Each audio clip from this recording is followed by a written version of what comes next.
A warm welcome to students of St. Vivekanand English School, Standard 5th, subject EVS 1, topic Environmental Balance, Part 2. Living things depend upon each other for food and feeding. The interdependence among themselves for food is called a food chain. Here the word interdependence means give and take. In nature, there are different types of food chain. If any one connection is lost in a food chain, then the food chain comes to an end. In the above food chain, we can see that grass, that is plants, prepare their own food in presence of sunlight and water by the process of photosynthesis. And these plants or the grass is eaten by grasshopper. The grasshopper in turn is eaten by the frog. So food for frog is grasshopper. Now this frog is food for a snake. The snake in turn is a food for an eagle. So they all are connected to each other. This type of chain is known as food chain. In the above picture, we can see that producers prepare their own food in presence of sunlight, and these producers, they are consumed by primary consumers, for example snail. These primary consumers are used by secondary consumers, for example birds. These secondary consumers are in turn food for the tertiary consumers. So this is an example of another food chain. The picture below shows another food chain. You have to guess the missing link in it. Look at the first and the third picture. Think of the connection between them and complete the chain. So get ready for your answer, prepare thoroughly and tell me your answers in the next session.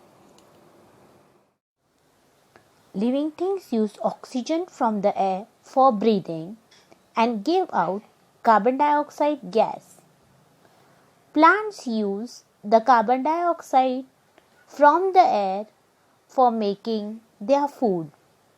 This too is a cycle in a nature. The most important food in the food chain are plants. Every living thing gets its food from the environment. Many animals in the environment eat only plants. Other animals eat the animals that live on plants. But plants make their own food in the presence of sunlight using water and carbon dioxide from the air. It means that plants are the main support of every food chain. Of course, this picture you're familiar with this picture. I hope you know it very well. Yes? Anyone? It is a picture of water cycle, which is a continuous process going on in nature. It is a never-ending process.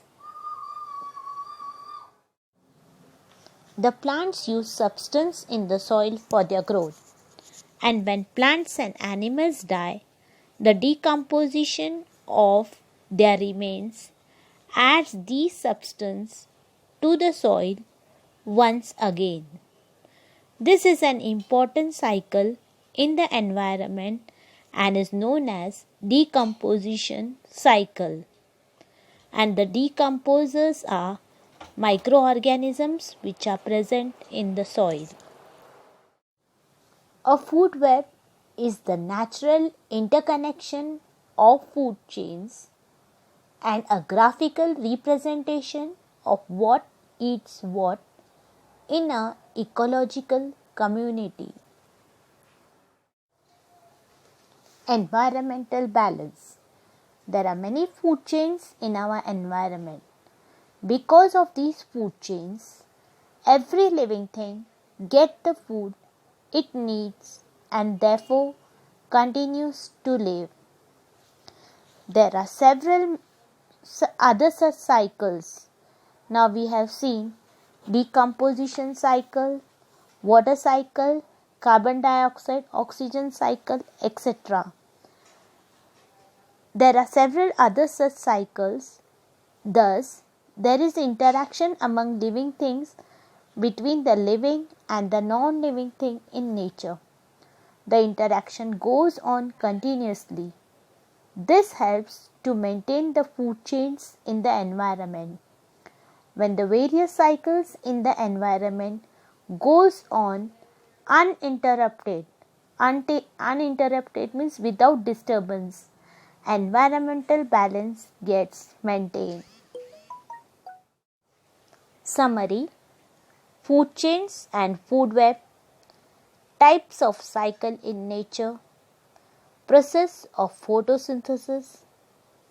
Plants depend on animals for carbon dioxide, to produce seeds, to disperse seeds, and for nutrients in soil. Thank you. With this, we have ended the lesson number 4, that is environmental balance.